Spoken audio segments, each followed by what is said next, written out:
creating is so delicious, and it's what we all are.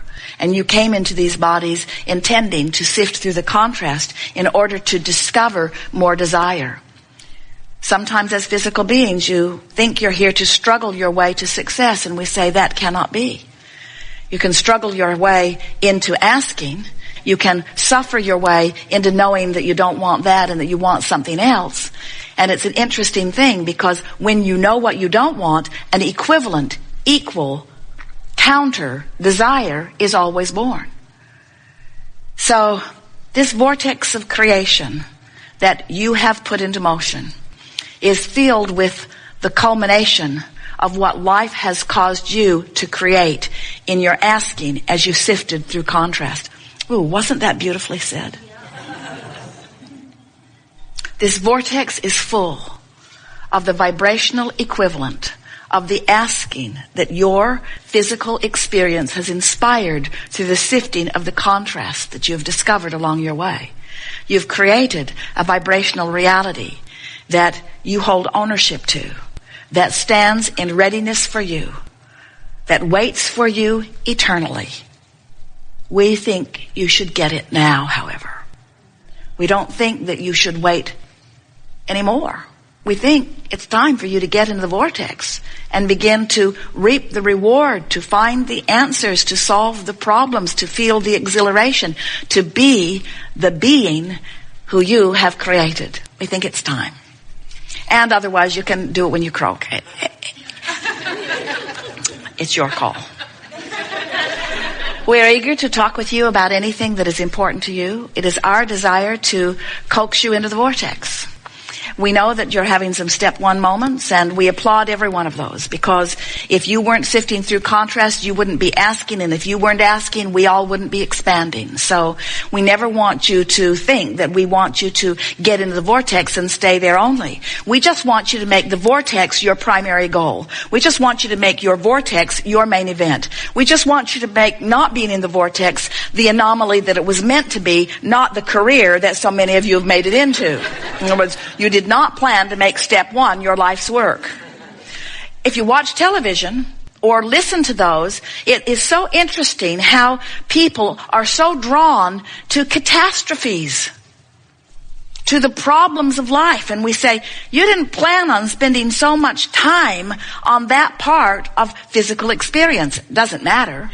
It's not slowing things down. All you're doing is putting more into the vortex, and then those who get into the vortex are having richer, fuller experiences. But this is the time of awakening. This is a time when more will be inspired by you and those like you to discover their vortex. This is the time of awakening to the power and passion and love and good feeling life that you all deserve. Those that were there when you were born, most of them had forgotten that. And so they tried to teach you that your most important relationship was with them. Do what pleases me and life will go better for you. So when you see this smile, do more of that. And when you see this frown, back away quickly. And if you follow the indicator of pleasing me, then you'll be rewarded. On the heels of my smiles will come your reward. On the heels of my frown will come your punishment. And without meaning to, they trained you, one after the other of them, into really caring what they think about you. Few people are consistently in the vortex. All of you have been in there often, and all of you recognize that momentary feeling of elation of moving from out to in. In other words, it's always a feeling of rush. It's a feeling of passion. It's a feeling of well-being. It's a feeling of such satisfaction. All of you have done it, but few of you do it deliberately, and almost none of you do it consistently. Most of you are looking around waiting for some condition to spike up to be so rewarding that all you have to do is look at it and, you're in the vortex. That newborn baby puts me right there. Have another one.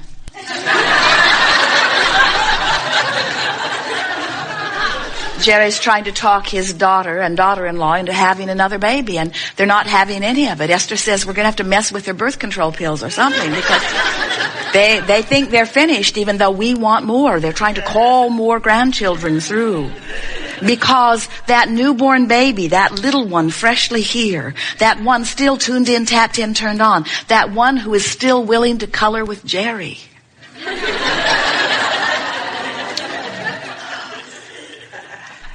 The little ones are still more in alignment with who they really are. The longer you're here, the more you are trained by others to a criteria that does not serve you. And so, all day, every day, your emotions are your indicator of your vibrational relationship between you and you. But before you can understand your vibrational relationship, you first have to accept that you are vibration. And that's not the easiest thing for physical beings to do, because you say, I don't think I'm vibration. My guitar string is. My string on my piano is. That noise in the air conditioner might be. But me, I don't see it. I'm so manifested.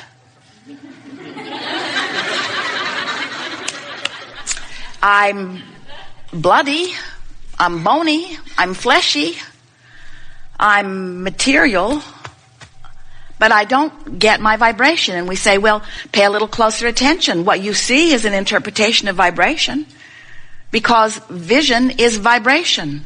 What you hear is vibration. Oh, you sort of get that. You've heard about that eardrum and the vibration of it, and the child hugging the vacuum cleaner and so forth. In other words, you hear stories of vibration and you relate it. But we want you to know that all of your physical senses are your interpretation of vibration. So you poignantly understand your time-space reality. But you are vibrational beings. And if you weren't vibrational beings, you would not exist. And if you weren't good at being vibrational beings, you wouldn't exist in this exaggerated and blissful physical leading edge time-space reality form. In other words, you are vibrational beings. And the reason we want to get your attention about that is because you're really good at seeing and hearing and tasting and smelling and touching. You get that. You haven't thought about it as being, you say, I think I'll go and vibrationally interpret these roses. You just stick your nose in and take a big whiff. You usually don't understand that your emotions are vibrational indicators either, but they are. They are the most sophisticated, supreme vibrational indicators, and what they are indicating is the only thing that ever matters to you. They are indicating your relationship with you, which is the only thing that is any of your business. Your relationship with you. And this vortex has already assembled all of the cooperative components of everything that you've asked for. So spinning there in this vibrational reality is a full version of everything you want. All the money, all the bodily conditions, all the feelings in relationships that you want, all of the material objects, everything is queued up vibrationally. And don't scoff at that, because everything that is manifested, including your Earth spinning in its orbit, spun in a vibrational reality first. The difference is, once you are here on this earth, putting things into your vortex, the amount of time that it takes in your physical earth terms between not showing up in your experience and showing up in your experience is no time. When you become a match to the vibrational vortex and all of those cooperative components that have been assembled, when you become a vibrational match to that, it is instantaneous. In the moment that you stop the resistance, the trail lights up. Now, we want you to understand that as creators, the lighted up trail is what you're looking for. You really don't want the instant manifestation. Can you imagine the absence of satisfaction that a sculptor would have if in the moment he touched the clay, it just became the statue? There's a clump, there's a clump, there's a clump, there's a clump, there's a clump. He wants to mold it. He wants to let it evolve. He wants to discover it. He wants to be part of it. And so do you. So when you get into the vortex, we're not saying that you will have an instant manifestation of what you want, although sometimes it seems that fast to you in relative terms. What we are saying is, when you get into the vortex, the trail lights up. Your feeling of empowerment ensues, and the details begin to unfold as you follow the path and let your creative mind take you blissfully on the path of becoming that you've set into motion even before you stepped foot into this physical body. So when you feel negative emotion about the absence of something you want, it isn't that you don't have that car or that lover or that pile of money or that situation or that work environment that you're seeking. That's not why you're feeling the negative emotion. You're not feeling negative emotion because of the absence of the thing you want, or even the event you want, or even the experience you want. You're feeling negative emotion because of the not allowing the complete blending between you and you. You are the creator of you in the car, of you in the experience, of you in the relationship. You can't separate you from what you are creating. You are the creator of you, and you are the creator of no one other than you. You are the creator of you. And when life causes you to create something, and then you don't go, you instead beat the drum of why you need it, why you want it, how unfair it is that you don't have it yet, how others have it and you do not, as you hold yourself in awareness of where you stand, and therefore deprive yourself of the current awareness of where you want to be, you feel that separation, and it feels like negative emotion. And you call it all kinds of different things, but it is always, ever, and only one thing. It is always, ever, and only one thing. It is the indication of your not allowing you to be in your physical body what you in your vibrational body are. You in your spiritual body are. You in your dominant body are. So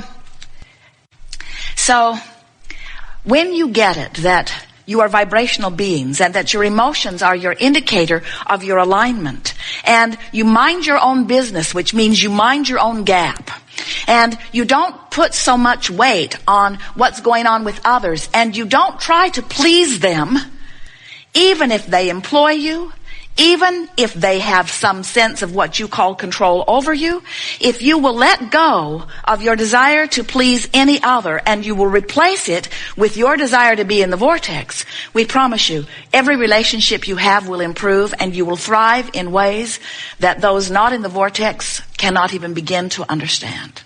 When someone is rude to you, you ask for an improved experience. When you're rude, you ask for an improved experience. When you don't have enough of something you want, you ask for an improved experience. When you're sick, you ask for an improved experience. Even if you are a one-celled organism, you are having a physical experience and exposure to life that is causing you to ask for improvement. That's what the evolution of all species is about, you see. And so when you ask vibrationally, and source energy receives the request and knows there is no one, you or the one-celled organism, in a better position to know what would be an improved situation than you out here on this leading edge. And therefore, when you ask, source becomes it. We've written a book a few years ago, giving it what we considered to be the best title ever, Ask and It Is Given. A fuller explanation would be ask, and the non-physical part of you, the dominant part of you, becomes the vibrational equivalent of what you are asking for, and hold steady that vibration until you find vibrational alignment with it. Until you pay attention to how you feel, until you care enough to feel good, that you reach for the thought that harmonizes, that blends, that synthesizes, that unites with the vibration of what you've asked for. That's what this gathering is about. We've been calling it the art of allowing for a long time. And it really is the art of awareness, the art of being aware of my emotions, the art of awareness of my two vibrational aspects, the art of allowing, because I'm aware of my two vibrational aspects and because I'm aware of the way I feel, the art of focusing myself into alignment with who I really am, and therefore allowing the fullness of who I am to flow through me in this moment, rather than looking for something externally, whether it's another person, a telephone call, a counselor, a mother, rather than asking some other person or some place to be the reason you go into your vortex. We want you to be the reason you go into your vortex. And we want the reason to be because it feels good and I can. Every good feeling that you have, whether you think it is about the lottery you just won, whether you think it is about the lover you just found, whether you think it is about the thing that you wanted that now you have, every good feeling that you have, no matter what degree of it feels good to you, every good feeling you have is for one reason and one reason only. You lined up with you just now. It's exhilarating to visit with you, with all of you, We've enjoyed this immensely. We have gone to places that we have never been before.